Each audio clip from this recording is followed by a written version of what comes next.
Oh, man. I thought you guys were going to get to hear this So guy sing. I was singing a song. So when you have a 2-year-old, you listen to music you wouldn't normally listen to, but like there is a Shakira song from some movie that I don't know what it is, but He doesn't know. There is some solid lyrics to this song, and there's this lyric in there that's, birds just don't fly, they fall down and get up. I mean, I don't think did anyone ever think about this? Like, that's true. Like, they're flying in the air, but they're constantly falling and getting up in a way. So, like... Is that really what they say, though? Yeah. I'll listen to the song later. Fair. So this is what I listen to with my daughter, and it's called, I think, Try Everything, and I don't know what it's from. Maybe it's from Trolls, or it's not from Trolls. No, I don't think it's from Trolls. I don't know what it's from. If anyone knows, let me know, because I don't know. Also, the Sing soundtrack. It's definitely Shakira, though. It is Shakira. That's true. The Sing soundtrack is... Trying to tag everyone in this video real it's quick. dynamite right here. Guys, Facebook is really lagging on the whole letting you guys know that we're going live. So if you're not... Yeah, they're really not doing what it needs to do. So, if you are not already following us or getting notifications, so this group is moderated technically by Functional Effect. So you need to go into Functional Effect, apostrophe S, their Facebook page, and you need to make sure that you're getting notified when Functional Effect goes live. Do the same thing for me too. Do the same thing for him too. But the videos for this particular group are coming from Functional Effect, I do believe. So make sure that you're getting your notification, that your notifications are set to on. Hey, I just thought this. So you know that song? It's really like good for. Oh yay! Lisa got the notice. It's good for keto because it's like, I won't give up, no, I won't give in till you reach the end of your keto trip.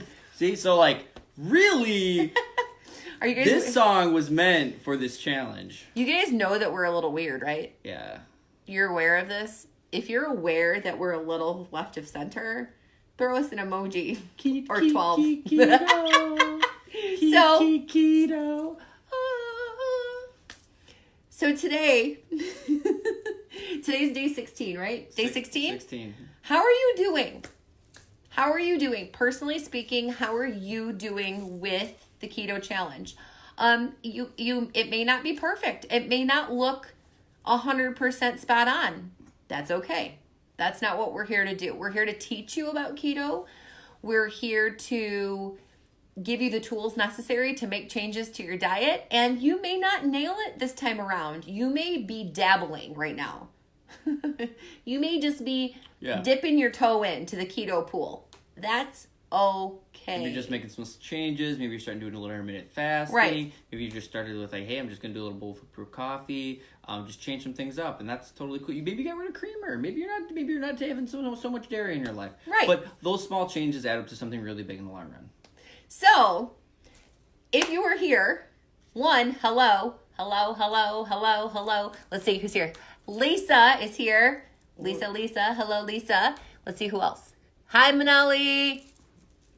And if you haven't already dropped us a comment to let us know you're here, what are you waiting for? I see that there's more than 2 of you logged on. But there's some of you who are not commenting. Otherwise, you're ghosting us, and I don't know what's No comments make me sad. So it's week 3. And I'm so excited that I've been getting crazy good feedback from people about where they're at with things. Again, not everybody's doing everything to a perfect T, but I'm getting feedback from people even just about upping their healthy fats in their diet and the benefits that they're experiencing just from getting around the mindset shift that fat is bad. Mm-hmm. If you grew up or were, being influenced with your diet choices in the late 80s and 90s, you were taught at some point that fat was bad. Everything was fat-free. How many of you heard that fat was bad or fat makes you fat? Eating fat makes you fat. I remember, like, The seriously thing I remember was like my mom was like, we do not drink whole milk in this house. They're like, we have 1% or Skim. And looking back, I was like, we should have been having some whole milk. Like, what were we doing? No offense to those of you who were skim milk drinkers. Awesome. I was a total skim milk drinker No for offense to a long time. I'm a no Karen's. milk drinker now. I'm an almond milk drinker. I'm a coconut milk drinker. I don't drink milk that comes from cows. Cow babies are what should drink milk from cows. Just like human babies are what should drink human milk. Think about it. We're literally the only species that drinks the milk from the mother of a different species. Yeah, we're the only ones. Gross. So, What happened in the Jungle Book? You know, it's like the baby. Was that the wolves or the monkeys? wolves. Was it wolves? He was raised by wolves. Well, it was wolves. Yeah. It was Mowgli. Mowgli was raised by the wolves. But I don't know what they fed him. They didn't get into that. How did his digestive tract handle? I mean, did you start eating raw meat? Do you think you'll be okay?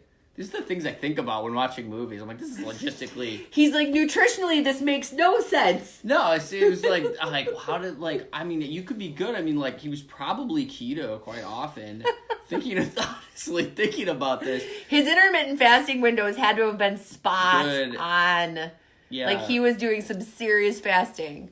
So let me ask, for those of you who are logged on watching with us tonight, what have you been doing for your fasting window? So you guys know what I typically do is I stop eating usually between 8 and 9. And then I will typically fast until noon or 1. That's my typical fasting window. Now, that doesn't always mean that that's where I'm at. Sometimes it's a little shorter, and we're going to talk about that in a second. What does your typical fasting window look like? And if you're watching live, yeah, so my drop window, your fasting window. My window in general is probably 15, 16 hours of not eating. 9 o'clock, 8:30, 9, kind of my last meal. Could anywhere between, it depends from work I'm at home, kind of shifts it. I would say noon on average, could be 1, sometimes 2, it gets pushed, sometimes 2:30. It just depends on how I feel. I don't really get too crazy with the exacts on it, but in general, I'm probably between... So I'm seeing a lot of 16, some seeing 15. 15, 16 hours is pretty normal. I see 16. I have played... Nice job, Aaron. I've also played with, like, I know I'm going to lift heavy certain days, and sometimes I usually lift around, like, 9:30. So I've actually eaten before, and I wanted to play with it, how it felt, and how it changed my strength.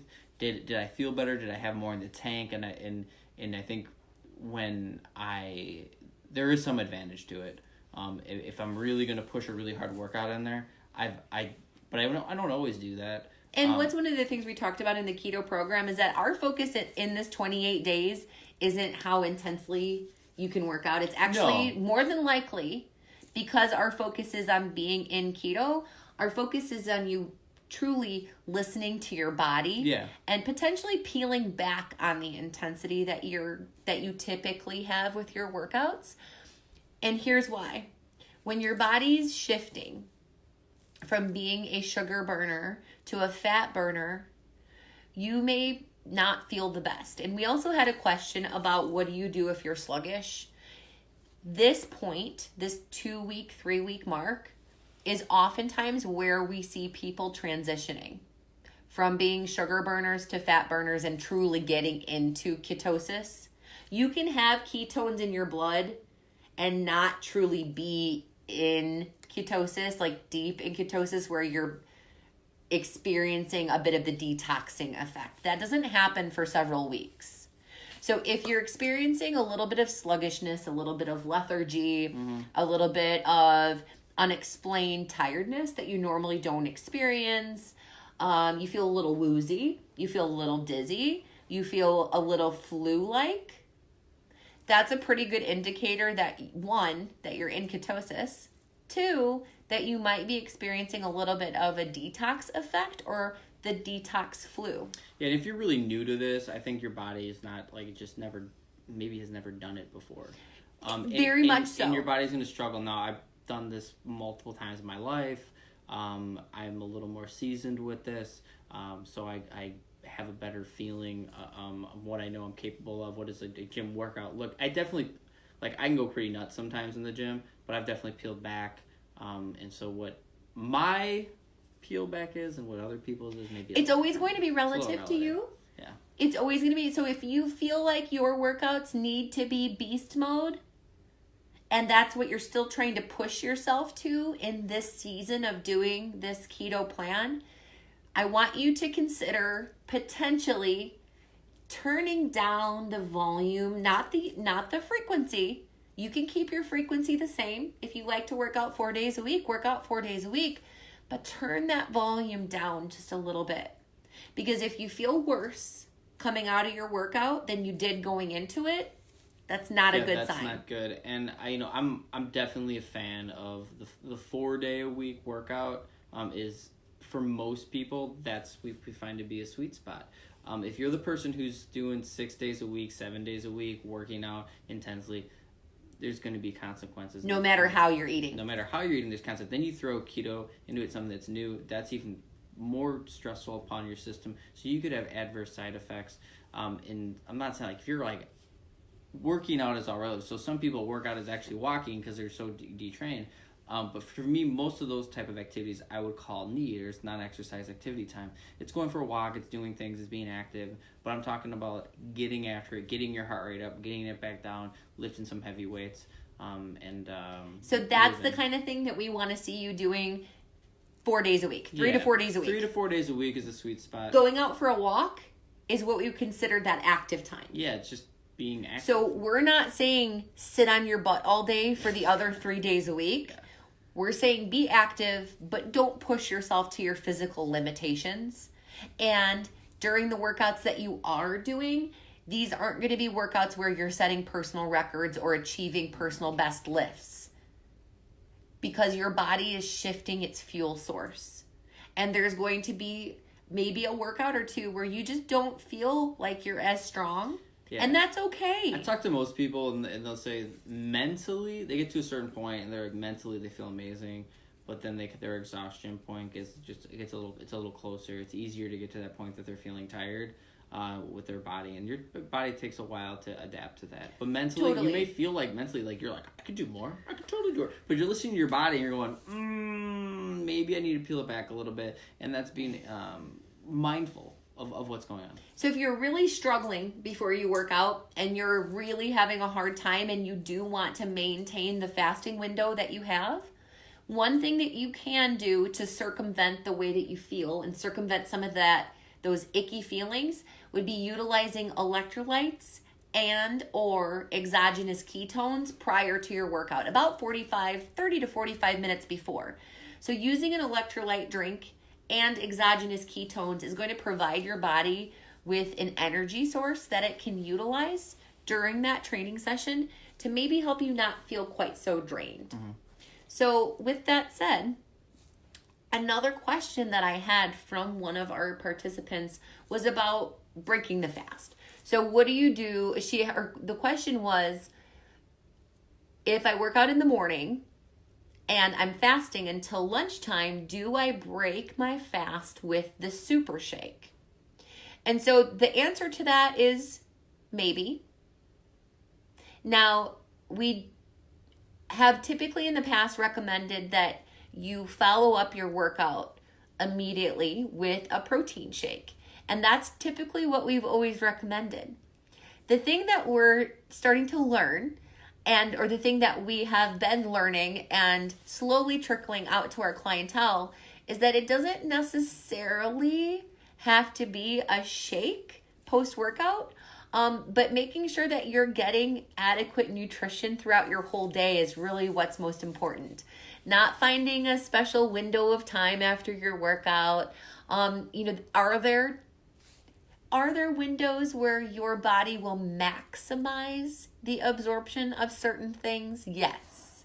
However, is it so vastly different that it's going to nullify what you're doing? No. No, and you got to look at what's like the big picture here. Right.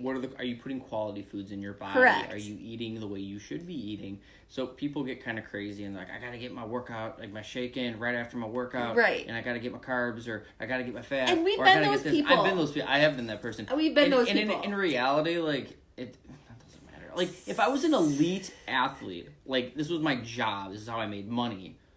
Here comes the tangent. Maybe, yes, it would make a difference. Maybe, yes. So there is some gray area I here. mean, like, 99% of people, it doesn't matter about the post-workout shake. What really matters is what you're putting in your body on an everyday basis. In general, you look at the week, what do you put in your body? So, our recommendations for you during these 28 days was to take one of your feedings during the day and turn it into a super shake. So if for you it is your first meal of the day, great. Then that's your super shake meal. Put good things in your body. If you decide that you want to use your shake for your dinner, great. Make your dinner your super shake meal. So this is where we can oftentimes become our own worst enemy by applying more rules than actually exist. So go back, if you have questions about those things, go back to your manual and look at those bulleted points of how to put a meal together, and it literally becomes that simple. Because birds just don't fly. They fall down and get up. You know what I mean? Do you guys know what I'm talking about? This is what I'm talking about. This is what I'm talking about. This. Mm-hmm. I hope you guys feel me here. Help me. I just don't give up. I don't give in. Just keep going, and then I get to the end and I start again. So, that question, when should I have my shake? It's really when you want to have your shake. Quality protein is really important. We have made a couple recommendations for protein, but if you do have questions, let us know. We had another question that popped up about bulletproof coffee, and the question was, is it okay for me to have bulletproof coffee if I'm fasting? Which the answer to that question in and of itself is yes. The second part of that question goes into, it looks like this. I have cacao powder, I have collagen protein, I have coconut milk. That is no longer bulletproof coffee. Sounds good, but it's a protein shake. Yeah. It's a coffee-based protein shake. That's what you just made. Yeah. So that's definitely breaking. So, fast. If you want to stick to bulletproof coffee, you are going to have coffee and you are going to have a fat source. Whether it be in the form of MCT oil, actual coconut milk, full fat coconut milk from the can, or coconut oil. Your choice. I like the can. Me too. So up to you how you decide to put that together with what type of fat. But bulletproof coffee, the reason behind bulletproof coffee is to provide your body with a sustained source of energy from the fat, which level is going to help your blood sugar stay level. True. And the caffeine in the coffee is going to give you basically an energy shot. Yeah. And then you got to look at like even the big picture, like when we look at the week, month, like it's just more fat into your diet. And we're not, you're not getting, most people would put, sugar into their coffee or, something like that. I don't know. I've been drinking coffee, not like that for forever actually. I've never put any sugar in my coffee. So you just look at the big picture. It makes a huge difference in all the healthy things and what it does for our body, what it does for our nervous system, what it does for our brain. So bulletproof coffee is awesome. If you are doing bulletproof coffee and you're putting 3 or 4 or 5 servings of fat into your coffee, that might inhibit your weight loss efforts. So what I find that ends up happening with most people that are doing keto and not having the desired weight loss effect, which brings us into one of our next questions, is I'm doing keto, but I'm not seeing any weight loss happen. You're probably eating too much. You're probably just eating too much. Or Or You're not really doing keto. or you're not actually doing keto. So if you do have a real concern and you really feel like you're doing a great job and you can't see where you're going wrong, let us know. We're here to help. Yeah. Because keto isn't meant as a weight loss tool. That's not why we're doing this. But weight loss is a side effect of properly doing keto. Because what is keto? It's burning fat for fuel. Where do you think the fat comes from? But if you're caloric positive all the time, and too many of those fat calories are coming from actual fat, then you're not going to lose weight. You're probably not going to lose weight. Because you can out-eat any diet. Oh, yeah. It doesn't matter what the diet is. Calories are calories to a degree. But when it comes to pure just excess, well, it's excess. And then on the other side of it, so if you're not doing keto, the likelihood is that you may have cut carbs, but you're not consuming enough fat. Mm-hmm. So that's usually the number two, the top two things we see happening is that one, you're just consuming too much food in general. And it could be coming from a variety of different places in that. But generally speaking, it's either going to be too much protein or too much fat. And that's where, even though I can't stand doing this, I do it every now and then, but like just take a day and see what you're eating. And like I like to have something to act, even though you're going to use what we've talked about before as thinking about the palm, and we're thinking about the thumbs, and we're thinking about the handfuls, but just track it and be like, where am I at? Because some people, they're crazy far off. And sometimes our eyeballs don't see what comes up on the scale or the measuring cup. So we can be eyeballing things and thinking that we're doing one thing, and then when we actually do weigh and measure things for a few meals, it can be very eye-opening. Women typically... Especially with things like peanut butter. Yes. Women typically say like, oh yeah, I eat like 2,000 calories a day. And then you actually do, you're like, you eat 1,300 calories, 1,400 calories a day. Guys, complete opposite. Oh yeah, I eat like 2,500. And then you look at it, you're like, dude, you eat 4,000 calories a day. And they're like, no. Like, yeah, you do. Like, your portion sizes are out of control. Like, you don't eat 3 chicken breasts in one sitting. But like, that's what we see a lot. So there's just extreme overconsumption of calories for men. So with everything that we've gone over so far, a lot of the stagnation that you will end up experiencing in this process is from overthinking it. If you're putting all the right components in a meal and you're not losing weight, try peeling back the serving sizes just a little bit and see what happens. Mm-hmm. So use your best sense of logic in this process rather than thinking that exact numbers are going to solve your issues, because you will not weigh and measure your food every day for the rest of your life. Trust me. I keep a scale in my back pocket all the time. I had a scale surgically implanted into my head. I weigh things on my head. No, it's in my tongue, and I just put it on there, and it weighs it, and I have contacts that connect. That's how it's science. So anyway, the point of this whole conversation tonight is stop overthinking it, because you're likely doing a lot of right things right now. Even though the pieces may not all be falling perfectly into place for you as you want them to. It sometimes can take people 2 to 3 weeks to get into ketosis. It can sometimes take people 2 to 3 weeks to experience the detox or keto flu effects, even though they may have been registering ketones. Mm-hmm. So let's talk about that for a second. I did have a question about ketone levels, and I wanted to review those ketone levels one more time.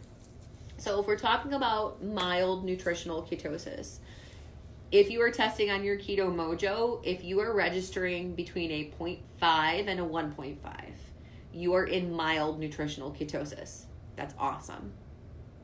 If you are registering somewhere between a 1.5 and a 3, that would be considered therapeutic ketosis.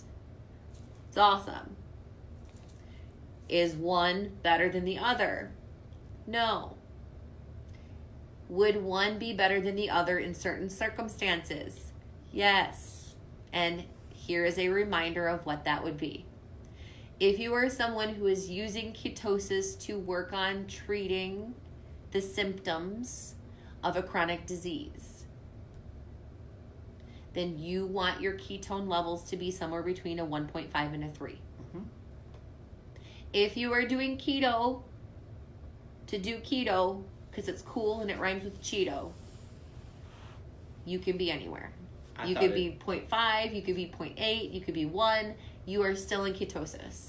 And you're still going to be reaping the benefits of keto. But higher does not necessarily equal better. Does that make sense? So 0.5 to 1.5 is mild nutritional ketosis. 1.5 to 3 is considered therapeutic ketosis. And if you are someone who is in need of medical intervention to manage whatever you're dealing with, 1.5 to 3 is where you want to be. That rhymes.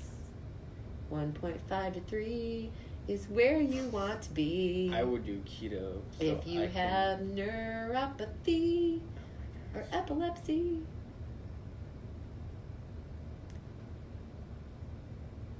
You're never going to forget. It's my life. You're never going to forget 1.5 to 3 No. is where you want to be. Okay, anyway, so remember 1.5 to 3 is for therapeutic use. Not to say that if you don't have issues that you can't be in therapeutic ketosis, because you certainly can be, but you don't have to shoot for higher to equal better. Was there any other questions that I'm trying to think of what else? Is there any other questions from those of you who are on right now? The gotcha question. Oh, friends, we had a good question. Yeah.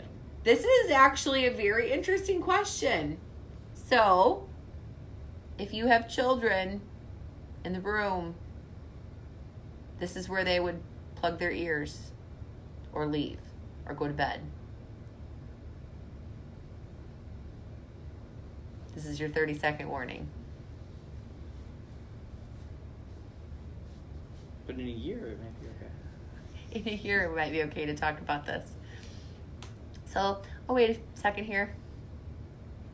So we had a question come through on our post, and it had to do with cannabis. So we had a question: if you are consuming cannabis in the form of edibles, is that going to affect you if you are working, if you're doing ketosis? So it's kind of a loaded question. Because here's the thing: if you are not imbibing cannabis via vapors or smoking, then you're ingesting it via edibles. And most forms of consumption with cannabis are having it baked into something. Usually baked into baked goods. Something magical.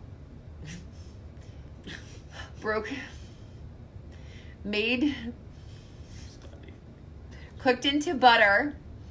So canna butter or cannabis butter, which is then used in baked goods, or on things. Or it is cooked down into the syrup and used in candies. I just thought of if they could make it into ghee, it'd be TH ghee. Is that pretty funny? I thought it was funny. It probably exists. Oh, where's the TH ghee? It probably exists. So anyway, so with that said, if you are consuming cannabis, you could do keto brownie. Lisa, you're literally reading my mind. So you could find keto baked good recipes if you are utilizing canna butter, which is high, obviously a fat source, right? Mm-hmm. So you could make it work. Mm-hmm. You could make it work. It's all about what you're baking it into. Make sense? And then if people talk about CBD too, and that's pretty simple because that's in oil already, so that's pretty yeah. And so if you are someone taking CBD, you're good to go. It's fine. CBD is an oil, oil is fat. It's Boom, actually done. It's actually going to be helpful for you. helpful, so, Yeah. So as long as you are transporting the cannabis in a fat source, then you shouldn't be having an ill effect towards your keto program. Make sense? Yeah. Cool. So any other questions? I think that we covered everything. Yeah, I think so. If anyone I think has we did. Does anything- anybody have any other questions out there who is on right now?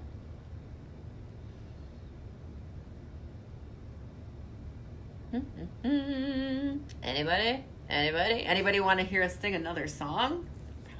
Probably not. Oh, another good song today I listened to is the Coco soundtrack, Un Poco Loco. I mean, like, so fun to dance to, by the way. Has anybody out there seen the movie Coco? Oh, so good. Anybody? Coco? Anybody with toddlers? So good. Anybody who just likes Disney movies? Oh, it's just good. I don't even like the movies. Lisa, yes, The Rash. Thank you. I knew we were missing something. Oh, yeah. Thank you. Okay. So, we had one more question pop up. And it was about going into this keto process. They've developed a rash around their ankle area.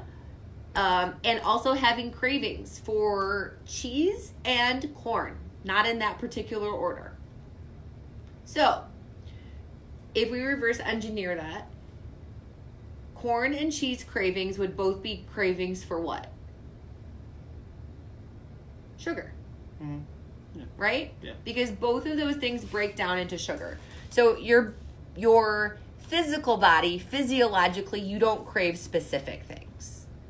That's the program in your brain of like, when I have a craving for sugar, I'm gonna crave these things. So because you're craving corn and cheese specifically, we're going to look at that as both of those break down into simple sugars. So with that said, you are experiencing a very low sugar diet, and with that is going to come die-off of candida. And when we see candida die off, we can oftentimes see skin reactions. We can oftentimes see things that appear to get worse before they get better.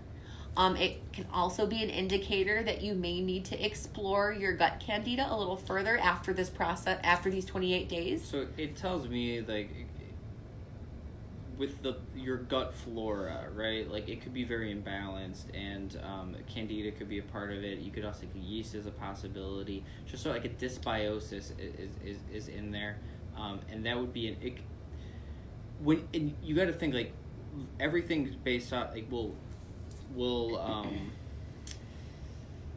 is living off sugar. So now you're not giving that to your gut, and you're going to get some die-off. Well, when you get die-off, it's going to get eliminated through your blood stream somehow. So it's going to actually go through your liver, and you have to make assumptions at that point that all of your phases of detoxification of your liver are functioning appropriate, which many people's are not. Right. So when you are stuck, most people get stuck in phase 2 in general. And when that happens, you get enterohepatic circulation, and then it circulates in your body. So you can actually be circulating toxins in your body, and you can have weird stuff happen. Totally. Like rashes. Weird rashes. And weird cravings. It may tell me that there's a couple things that could happen. You have to go a little bit deeper. But in general, you're not able to get those toxins into some like bile or into the stool or urine to get excreted and then get to phase 3, which is transportation. And are you able to urinate, have a great bowel movement? How is your fat production? Because if your bile production, so when you do take the amount of fat in, your bile has to emulsify that. And if your gallbladder and your liver is not working optimally, you could, like what I talked about before, you could have issues. And you may have to then utilize an increased, if you're already using a bile supplement or using a digestive bitter, like noni, for instance. For those of you out there who are taking noni as a digestive aid, increasing your noni can actually help with that problem. If you're having issues emulsifying your fats, that would be one thing that would help. And ox bile is another supplement that for those people who are having issues metabolizing the fats, if you have a sluggish gallbladder or a sluggish liver, taking ox bile can help you metabolize those fats more effectively. But again, we would want to look at the things, the endogenous sources first before we start looking at the outside things that we can add. So you look at, this is kind of on topic, but I always think how many people get their gallbladder taken out or have gallstones. So, and they'll tell you like, oh, it's hereditary, oh, it's idiopathic. This is what I think it is.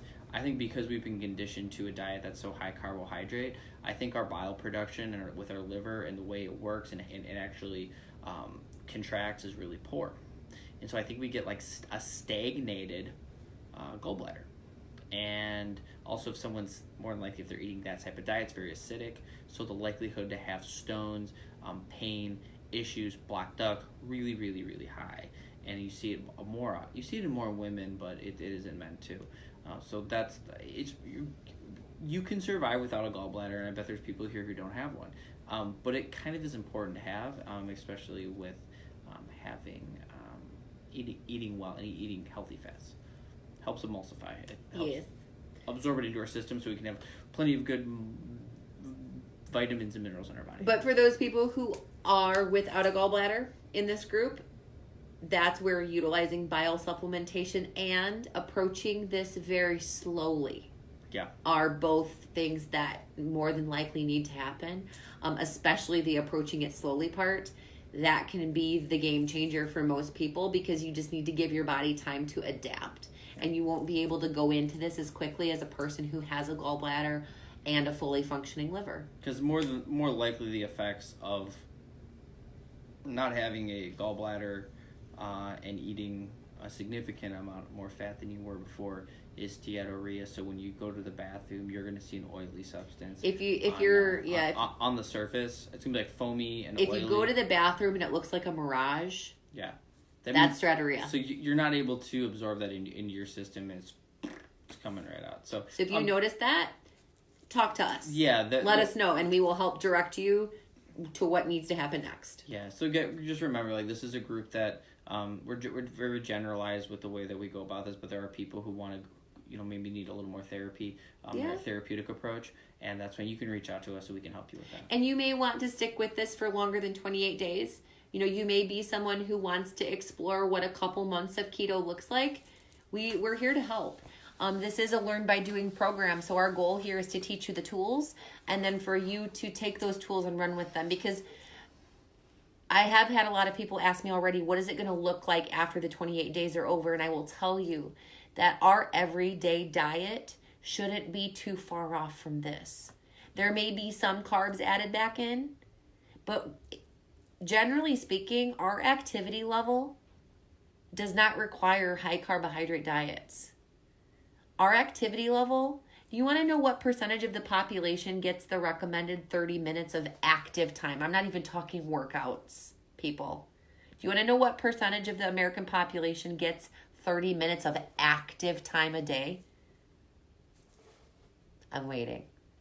Please guess. I want guesses before I give you this number because you're going to be blown away. I think I know what it is. What percentage of the population gets the recommended 30 minutes of active time? Any guesses? Bingo, bango, bongo, Kevin Mead. You are a winner. 5%. 5% of the human population. So based on the fact that we have, 375 million people in the United States? That means that only 13.5 million people get the recommended 30 minutes of active time a day. And you wonder why our healthcare premiums are so high. But we're worried about how many carbs we're eating. Yeah. We're worried about getting access to carbs. We don't need them, friend. You know, it's a good way if you have high blood sugar levels. And I'm not saying we don't need any, because we do. A good way if someone's struggling with high blood sugar, it's Move and eat more green stuff. Yeah. And guess what greens are? Carbs. So the kind of carbs that we prioritize in our culture are not the kind of carbs that we need. Yeah. Even though we need greens. We need vegetables. We need a variety of vegetables. And it's so interesting to see what diabetics get told what to eat. It's just like mind-boggling to me. Guys, if I could line up the executive board of the ADA, if I could line up the executive board of the AHA, the ones that make the decisions on what kind of nutrition information is given out to the patients that access these sites. It's so disgusting. It's so incredibly obvious that if you just look at the guidelines that it's government subsidized. On a diabetic, that it forces them to use government subsidized foods. Well, that's true, and it forces them to use prescription medication. It honestly, you can't. You're going to have to. You can't follow ADA guidelines and not take meds. Can't. It's impossible. So you can see, like, well, there's definitely a reason that they're telling us. That would actually be a great video. Yeah, it's just true. That would be a great video. I think that may have just you look at what's told them what to eat, and you're like, you have no choice. And I'm not talking about a type 1 diabetic. I'm talking type 2. We're talking lifestyle. Like lifestyle. We're not talking about born with it. And what they're told to eat is just mind-boggling. And I've seen what they're told. Type 1's a little different, even though type 1, what they're told to eat is still terrible, because it kind of gives them an excuse that they're just like, well, I can just shoot, like, I just have to count how many carbs, how many units. I just have to make up for it. And I just got to shoot some insulin in. Well, like, guess what? Like, that stops working. Well, I mean, it stops working, but more than likely, you're gonna be overweight. Like and you have to keep using more and more and more and more and more and more and more and more and more and more and more and more and more and more. But like if you ate reasonably and you can exercised reasonably, you can control it. 100% control it. You can get your insulin down to minimum amounts. We worked with a guy who was using an absolute ton of insulin, and he was really good about his diet, working out consistently, was using very little. Well, it got a little too hard for him. He got a little lazy and said, I don't really want to eat that way. I want to do what I want to do. And all of a sudden, like, he's back to having to use a ton of insulin. He rationalized it. I hope someday he kind of figures out that there's an easier way to do it, like just eat reasonably. But, yeah. Yes, Kevin, The Magic Pill is an amazing documentary. So if any of you who are watching tonight want to learn more about doing keto the right way, about what green keto looks like and put into action, watch The Magic Pill on Netflix. It is mind-blowing. Cool. It's awesome. And then there's a secondary awesome documentary. It is not about keto, but it is about the power of the mind and believing that you can heal, believing that you will heal, and seeing the power of possibilities. And it's called Heal, Heal. And I highly recommend you watch both of those documentaries in all of your spare time, because I know that you guys have so much. So, guys, if you do not have any additional questions, I think that we have answered them all for tonight. Mm-hmm. And we look forward to coming to you for our fourth and final Green Keto live Q&A next Tuesday night, same time, same channel. This is Coach Sarah. This is Dr. T. We'll see you next time. And I'll sing some new songs for you guys. No. Don't request anything. Bye, guys.